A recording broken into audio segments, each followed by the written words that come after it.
I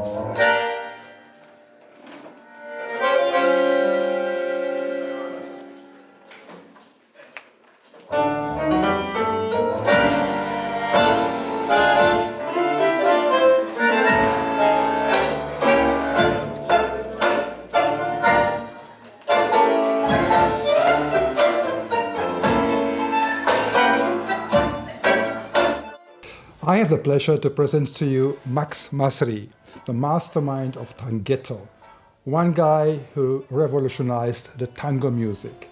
And now we want to hear how did it come to this situation. And I would like to know a little bit about your background. From starting being a child, what brought you to music?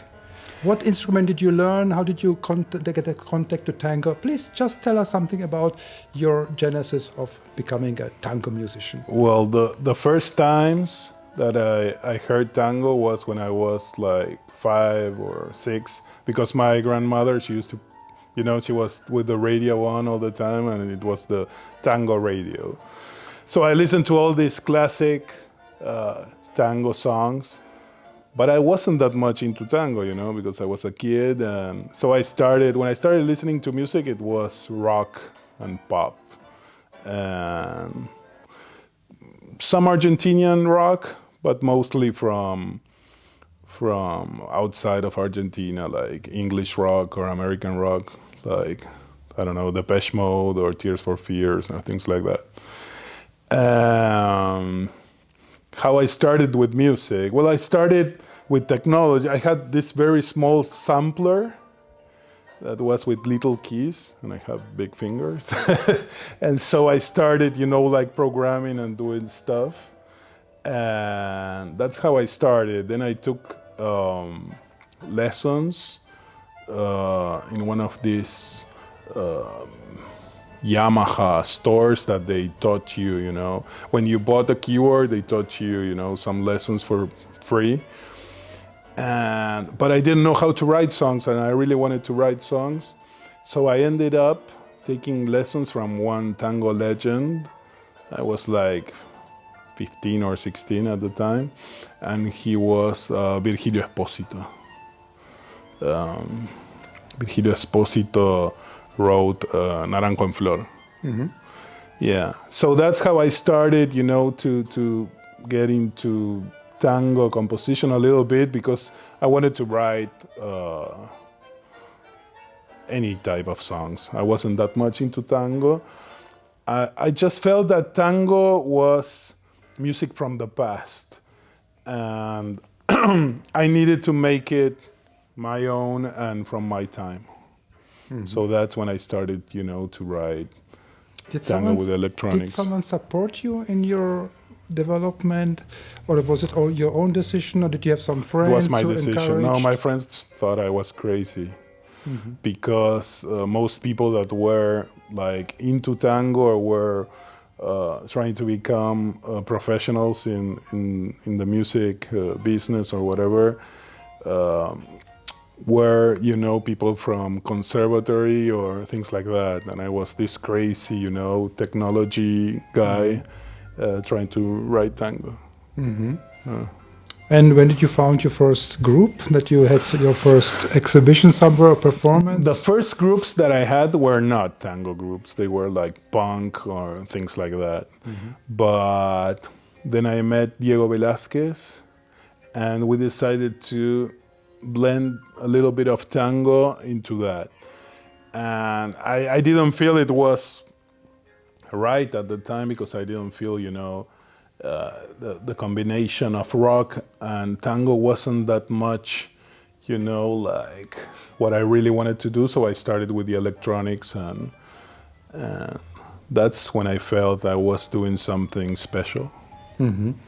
And did you feel yourself to be one pioneer in this development, and to bring the technology into tango music? No, I never felt I was a pioneer. I was just doing what I felt was good, mm-hmm. and what I enjoyed, in the studio. Mm-hmm. I never thought that I would end up, playing in milongas around the world, because at that time I felt that if you were messing a little bit with something traditional, you will have all the people against you. So it was much more like a studio project.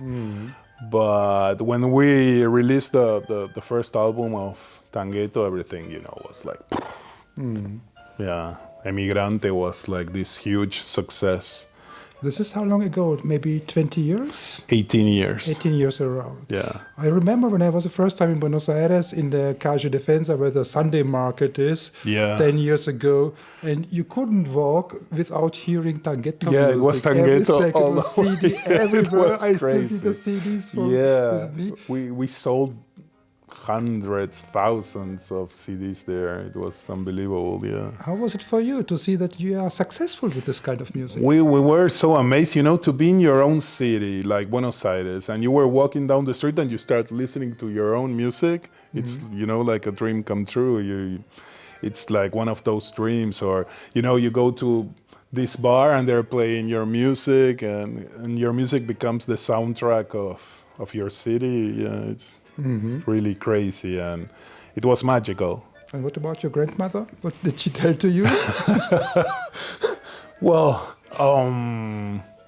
she was very traditional, but the thing is that my family were like, they thought I was this crazy guy that, maybe will never get a job or something, and suddenly you make it, in the music business, and we got nominated to the Grammys with the first album. So it was like, suddenly I was like, everyone was like, yeah. So, yeah, it was crazy. Yeah, so you have been, I think, one of the first, if not the first group in Buenos Aires doing this kind of music, the electro tango music. There were some other orchestras like Narco Tango or Otros Aires, a little bit doing the same things, playing as well with videos, in the performances. How did it influence you, or how did you influence the others? Well, it's very hard to tell if we influenced the others or the other way around, because I remember when our first album was released, it was, like Bajo Fondo released their album like 2 months before that. So, and we were working with doing tango and electronics 2 years before Tanghetto. But the whole project, took its identity in 2003. That's when everything, started, all the pieces started to blend with each other. Yeah.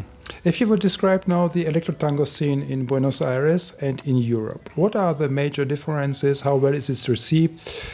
Can you live very good on this kind of music in Buenos Aires? Because it's very traditional. Is there a scene, a community which appreciates very much your music, and how do you see it in Europe? Well, there's one thing, that I have to say. It's one thing is electro tango, and one thing is Tanghetto. Tanghetto has, like 18 years of career, and we've been doing our own stuff non-stop. So we got to tour in many places, in different parts of the world. We play in the tango scene in Argentina and outside of Argentina, but we also do our own tours that are like in theaters and festivals that are not, just for tango people. It's for everyone. So what can I say? I don't know if it's possible for everyone doing electro tango to live doing electro tango, but for us, we've been doing this for 18 years nonstop. Yeah. And how do you see your development as Tanghetto? Because of your brand, your trademark, your music, everyone recognizes immediately your style of music. What is your next plan, or are your next plans for the next 5 to 10 years? Oh, that's a difficult question, especially after, the pandemic and things like that, yeah. But, well, we were doing, before the pandemic, we were doing many symphony halls in Buenos Aires. We played at Ballena Azul in El Centro Cultural Kirchner. That's one of the best concert halls in Latin America, and it's one of the biggest cultural centers in the world. We did 3 shows there. We invited very important, very well-known Argentinian artists from different backgrounds, and from tango, like Lidia Borda or Amelita Baltar, and from rock or pop like Pedro Aznar Peteco Carabajal, he's a legend in folklore. So we got to work with all these different artists, and it was amazing because these concert halls are for 3,000 people, and you get to do, your music in a different way than in a milonga, but it's good that we get, the best of both worlds. Recently, you have been playing in Salon Canning. Salon Canning is a very traditional place. The milonga is called Paracultural from Omar Viola. It's one institution in Buenos Aires. Everyone who goes to Buenos Aires knows it. But it's a very traditional place. Usually all the orchestras, we know all of them, they are very traditional tango orchestras. You played there a couple of weeks ago. Yeah. How was your experience there? It was great. Yeah. It was great to see all these people that like traditional tango to embrace, our music, and they got, to dance from the beginning of the set until the end. So it was great, a great experience. Yeah. Yeah, I think that's very interesting, and one has to emphasize this because of usually electro tango is, people think it's tango nuevo, you dance differently, but your music, all of the music we have heard, it's danceable music. Yeah, of course. Yeah, and you got to see, when you see the videos of Salon Canning, you can get to see all the people dancing, and that's great. But one thing that's very important is that in 2021, our last album, Reinvent Tango, was nominated to the Gardel Awards, the most important awards in Argentina, as a tango orchestra. So it's not electro tango or tango nuevo or anything like that. It was considered tango. And that's very important, that places like Salon Canning, that they're very traditional, and the Gardel Awards, they consider Tanghetto tango. We always liked, to do things that are like a little bit, how can you say it, different. And we enjoy that, to take our risk. And it was a great experience playing in Salon Canning. Interesting. So you told us when you have been 15, you didn't want to have something with traditional tango. You played rock, pop, and punk, so ever. And now you say you're so happy about being nominated as a tango orchestra. Yeah, you don't mind anymore. I feel very proud about that. Yeah, that's good. It's an interesting development for you as well. Because the tango that we do with Tanghetto is the tango that I like, that I love, because it's from today. And I respect traditional tango. I began to appreciate traditional tango a lot more thanks to Tanghetto. I can see, sometimes when you're young, you don't get to appreciate, the quality of music, and tango is exceptional. So I'm very happy to be part of tango. Max, thank you so much that you have shared your experience, your insight, your development to us. And now we have a little bit more impression what is Tanghetto like and what is the mastermind behind Tanghetto and how you develop your music. Thank you so much being in Vienna. Thank you so much. Very happy to be here. Thank you so much, and have a big success here in Europe, in Canada, USA, and of course in Argentina. Thank you. Muchas gracias.